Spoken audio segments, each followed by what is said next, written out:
Yakaroulé, les meilleurs prix de la pièce auto, service compris. On est à Ystad, Suède. Ystad. Il pleut. Il y a la mer. La Baltique. Mercedes. C'est effectivement en Suède et au Danemark que Mercedes France a invité la presse à découvrir deux nouveaux modèles, commercialisés depuis la mi-mars 2017, classe E all-terrain et classe E coupé. Deux voitures, deux pays, deux façons d'appréhender la route. Nous avons fait le choix de nous concentrer sur classe E coupé, précisément E400 4MATIC de la ligne Fascination, un condensé de technologie et de design censé nous procurer un plaisir de conduire rarement ressenti. On peut se demander pourquoi la Scandinavie pour mettre en scène ces salons roulants. Pour ce qui concerne le Danemark, le titre de pays du bonheur n'est finalement pas exagéré. Mais pour la Suède, disons que nous y avons trouvé un bonheur plus humide et beaucoup plus brumeux. Au moins, nous avons pu tester le Magic Vision Control, un système de lave-glace pour, je cite, une parfaite visibilité comme par magie. Je vais faire combien à Paris aujourd'hui ? 23. Navigation. Indiquez votre destination. Paris. L'itinéraire comprend des ferries et des routes à péage. Maintenant, du coup, il faut que je retrouve... Ouais, là t'es pas dans la merde. Navigation. Revenir à l'itinéraire d'avant. Favori. Indiquez la destination spéciale. Ouais, faut que tu la retrouves. Favori. Quitter. Réponse. Favori. Non, Ça, non, ça... attends. Autre itinéraire. Pardon ? Autre itinéraire. Pour la nouvelle destination ou la destination actuelle ? Qu'est-ce qu'il a dit ? Si le GPS peut se montrer capricieux, les nouvelles classes E all-terrain et coupées savent obéir au doigt et à l'œil avec le pilote automatique de stationnement à distance. Déjà vu chez d'autres constructeurs, la fonction de parking de la voiture depuis le smartphone est toujours aussi bluffante. Favori. C'est l'Inde ça, non ? Non ? Si, j'espère qu'elle va pas y aller toute seule. Appelez Jean Dupont, oui. Destination. Définir destination intermédiaire. Non, non plus. Tourne. Là. Non, va tout droit. Veuillez choisir une autre liste. Alors, Veuillez choisir une autre oui, liste. bah, on peut réfléchir quand même, parce que... Alors, afficher... Pardon ? Tu lui donnes toujours raison. Veuillez choisir une autre liste. Oui, bon, bref. Pardon ? Bah, moi qui voulais voir Malmö. Bah, à droite. je l'aurais vu. L'histoire des coupés remonte chez Mercedes à 1968. Avec ce nouveau modèle, on est face à une classe 100%. Et pour nous en parler, Stéphane Boutier, directeur marketing Mercedes-Benz et Smart en France. Tu nous as expliqué en conférence de presse que le premier critère de choix pour ce type de segment, c'était justement le design, et non pas le prix comme on pourrait s'y attendre.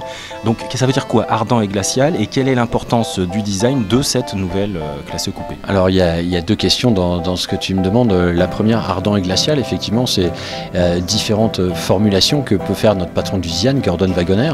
Celle que j'allais reprendre, qui est effectivement pure et sensuelle. On est un petit peu dans le même wording. C'est effectivement l'axe qu'il a développé dans le design de toutes les nouvelles Mercedes depuis maintenant 5 ans. Et la volonté, c'est à la fois de faire une voiture donc dans l'axe pur, pas trop de lignes tendues qui se croisent, etc. Donc la volonté d'avoir des voitures assez smooth, on va dire, assez légères dans leur axe de design.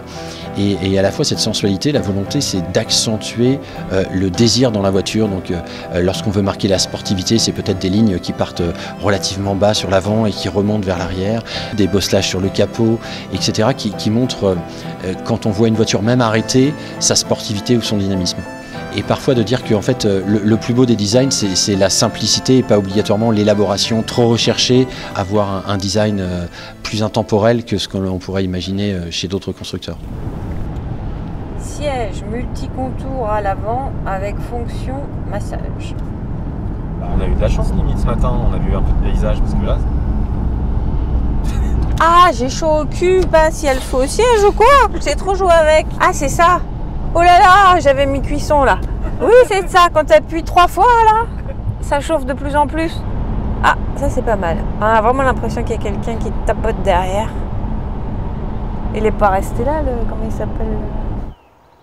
Pour s'assurer de la fidélité auprès des aficionados ou pour conquérir de nouveaux clients, de nombreux équipements sont désormais intégrés de série, ce qui au final met l'entrée de gamme hors option au même prix que la précédente version à 200 € près. Les plus férus d'exclusivité chercheront à acquérir l'une des 555 unités de Edition One, la finition super sportive de ce classe coupé. Mais est-ce vraiment nécessaire quand à partir de 83 000 €, la ligne Fascination s'offre à vous, avec ses 2 écrans haute résolution, ses buses d'air inspirés des moteurs à turbine, les 4 vitres latérales sans cadre entièrement abaissables et qui effacent complètement le montant central, et j'en oublie plein d'autres. On pourrait longuement revenir sur les lignes résolument sportives, le confort et l'habitabilité, notamment pour les passagers arrière qui profitent pleinement des 11 cm de longueur qu'a gagné le châssis. Un mot sur le moteur, 6 cylindres en V, 3 litres, 333 chevaux, pour une consommation selon le nouveau cycle de mesure européen de 8,1 litres au 100, le tout offrant une vitesse maximale de 250 km/h, qu'hélas nous n'avons pas pu tester sur une Riviera danoise où la limitation est fixée à 60 km/h. Tristesse. Et maintenant, j'aimerais donner mon avis sur cette voiture. T'es vraiment pas professionnel. C'est arrivé au meilleur. Je suis bourré. Alors, j'ai eu le temps maintenant de me faire un avis sur cette voiture, puisque nous avons fait, n'est-ce pas, Ali, 200 1, 2, 3, 0. Si tu dis 200, moi je préciserai, je dirais combien on est, comme ça je dirais l'unité. On va se répartir le travail. Voilà. J'ai eu le temps de me faire un avis sur cette voiture. Après 200, combien de kilomètres, Ali? 6. Après 206 kilomètres de route. Et je suis vraiment surprise, je trouve que c'est une voiture absolument extraordinaire. Bon, alors voilà, j'ai eu le temps de me faire un avis sur cette voiture. Après 207 km de route, je suis vraiment surprise. Je trouve cette voiture extraordinaire. Pas une seule fois on s'est arrêté pour recharger les batteries. C'est vrai.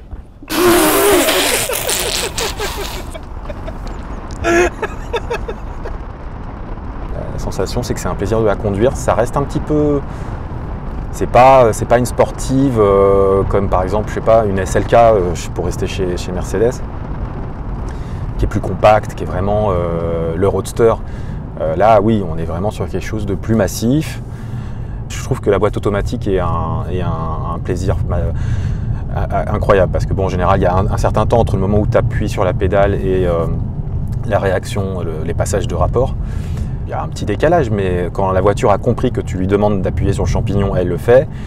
Tu veux y aller smooth, tranquillement, elle le fait aussi. Et puis bon, bah, l'avantage d'avoir un moteur de 330 chevaux de mémoire, bah, ça fait que ça répond du tac au tac, quoi. Elle est sacrément bien dessinée. Finalement, je me dis que, bon, à part le fait qu'on a peut-être un peu plus de place dans le coffre ou qu'on a surtout une 5e place, finalement, je me dis, je vois pas trop l'intérêt d'avoir une berline. Moi, ce que je lui reprocherais, c'est surtout en termes de motorisation, de manquer d'un petit hybride, même si c'est pas un full hybride rechargeable, au moins quelque chose qui permette de récupérer un peu d'énergie. S'il y a bien un truc sur lequel ils ont réussi leur coup avec ce véhicule-là, c'est la notion de donner du plaisir de conduire. Là-dessus, ouais, franchement, c'est l'Oscar de l'année, quoi. Bon, je vais pas vous la faire à l'envers, c'est clair, je suis archi dégoûté d'en terminer, en tout cas de leur rendre à eux, là, à Mercedes, leur nouvelle classe E400 formatique, ligne Fascination. Et alors oui, j'ai été fasciné par un modèle thermique, ça aura fini par arriver quand même, au moins une fois dans ma vie. En tout cas, celui-là, c'est clair, et c'est plutôt concluant et en tout cas très agréable. Ici, à Copenhague, Danemark, Mercedes.